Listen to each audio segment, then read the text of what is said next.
with horses, why is it that we never think to play with our horse?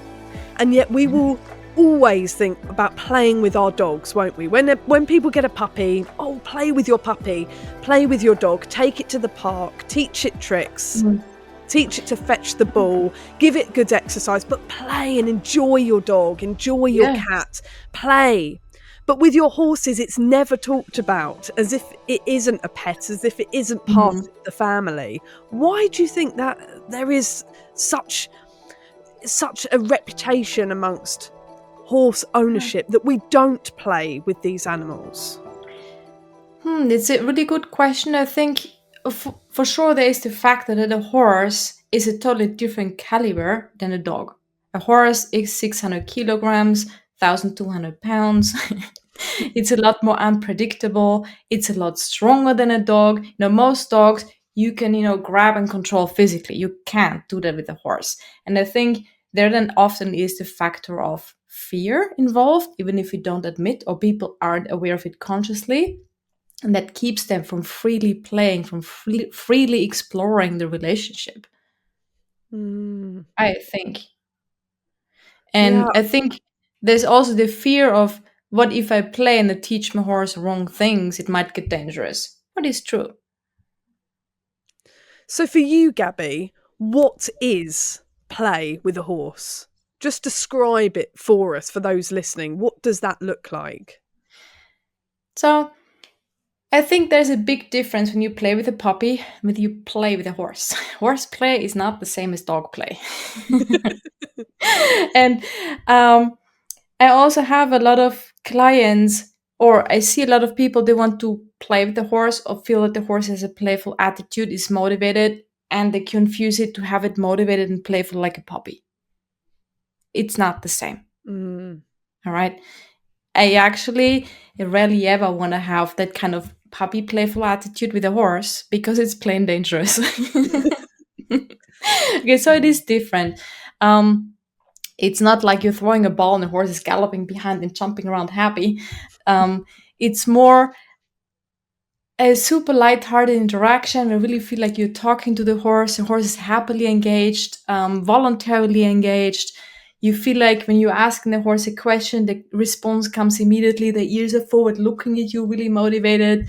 But there still have to be some certain rules of safety in place. If they're not in place, it can easily become dangerous and go out of hand. What rules, what safety aspects do you bring in, Gabi, to make sure everyone stays safe?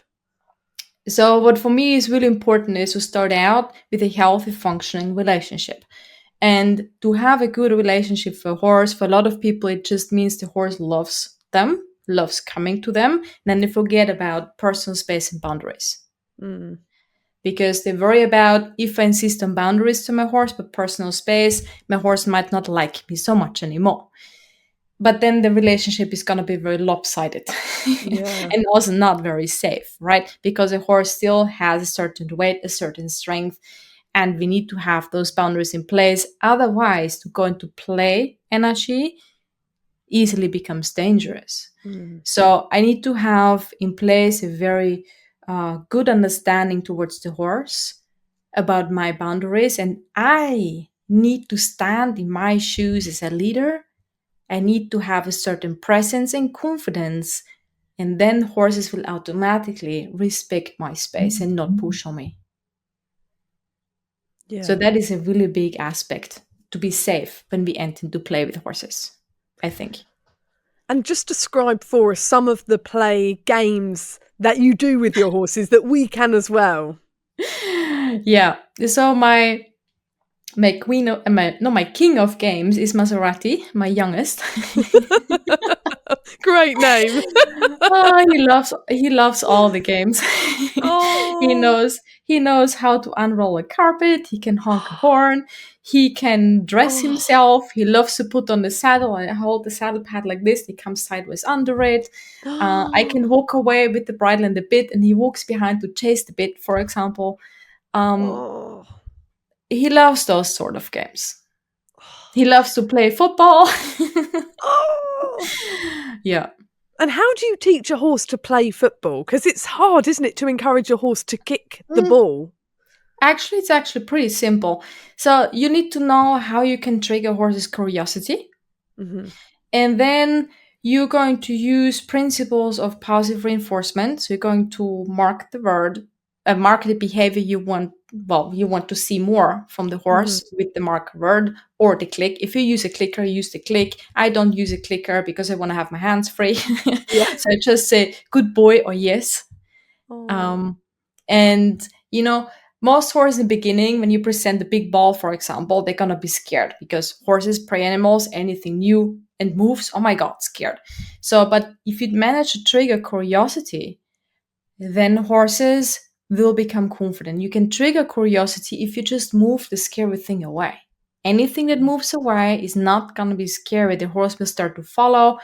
You click that behavior, or you say good girl, you encourage, and if you do that, very, very soon your horse will touch with the nose, and next thing you see is the horse will touch with the foot, and then maybe even paw with the foot, and you just reward that. Do And you you ever build from there. use food as a reward, Gabby? Actually, with Maserati, I did not use food reward until he was 5. Oh, okay. He learned a lot of things without food reward, just happy praise and scratches. And I know now I'm gonna say something might be controversial. I think that horses value feeling that the human is sincerely happy more than food. Hmm. So that they can just pick up on that Yes, energy from yes, us. yes, yes. If a horse feels that we're authentically happy and just seriously enjoying it, horses love that energy. And it's about that energy. But yeah, I get it. It can be difficult to present that and go with that energy to a horse if you're not sure yourself about what you're actually doing with your horse. So playing games, you mentioned, Yeah, it's about changing your mindset from thinking, I'm going to work my horse, to I'm going to yeah, play with my horse. What yeah. benefits are there, Gabby? Because often with us humans, there has to be a benefit or reward from doing this. What does the horse get from this play session? Well, first of all, I think it's about that the horse enjoys the session. And if the horse enjoys the session, I enjoy the session. And then it's a win-win because why do I have a horse? I want to enjoy my horse time. And also, if a horse enjoys a session, he's gonna learn so much faster. And now, through learning those games, I mean, with Maserati, since the beginning, I have kind of an attitude of playing games with him. He learns things like I show him once, the second time he got it. He Wow. learns with the speed of light in anything, also riding. Yeah. So, if we get to a point that horses learn how to learn and enjoy learning because they know there's a reward to get, the progression is going to be so much faster. With anything, not just playing games, also riding. And it's about having fun, of course, but it's about so Yeah. much more than that, because tell us about the connection that you're building through playing and through playing games with the Yeah. horses. So, about the connection, let's first kind of define what is connection. Because I think for a lot of people, connection might just be that um, kind of feeling of being connected in the thoughts. But connection comes from when the communication works, when the communication flows, when we understand each other. Mm. And I can build connection by communicating a very simple task to the horse.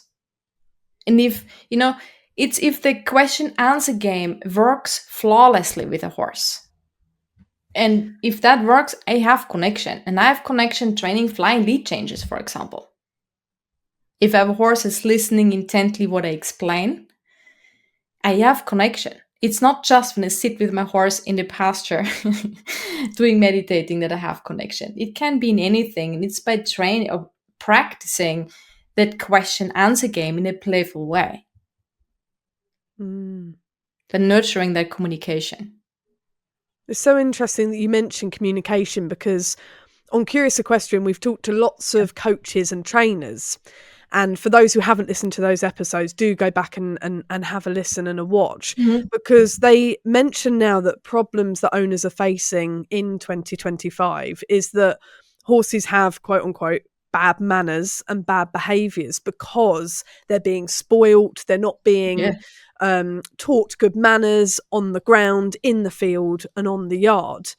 And actually, that people sort of skip through the groundwork and get straight on with the riding. But actually, by doing these games, we are really doing groundwork, aren't we, with our horses? Yes. And we're teaching them, as you mentioned, respect and to keep a distance and boundaries, things that we don't do when we're in the saddle, happily hacking or jumping or schooling. Yeah. So actually, it's helping to reinforce these behaviours on the ground.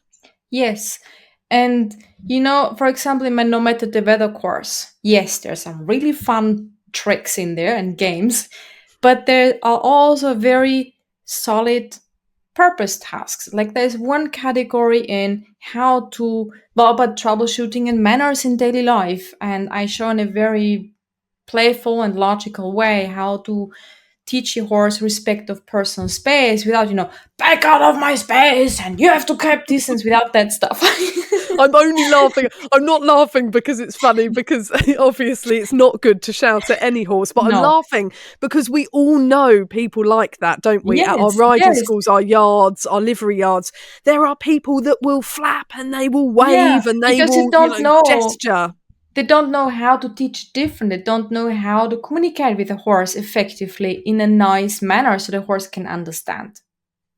And we talk about play and games that we've created and that you've created, Gabi, as humans. But talk us through horses in the wild. How do horses play in a herd?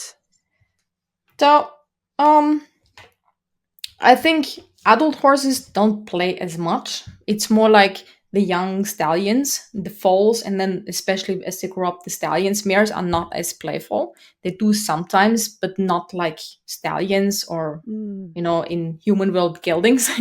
They play a lot, and they play to practice actually protecting the mares. They play to practice fight. So it's a different motivation. It's different than how we would engage and play with a horse. Now, also, I'm not very much aware about scientific studies on that, but I know that primates like monkeys, they play more like humans and they also use tools. But horses don't use tools, for example. But horses are still very intelligent in terms of how they can learn. And, I think any horse, even the most serious horse, can learn to play in some sort. But we need to understand, like I said in the beginning, playing horses does not look like playing puppies.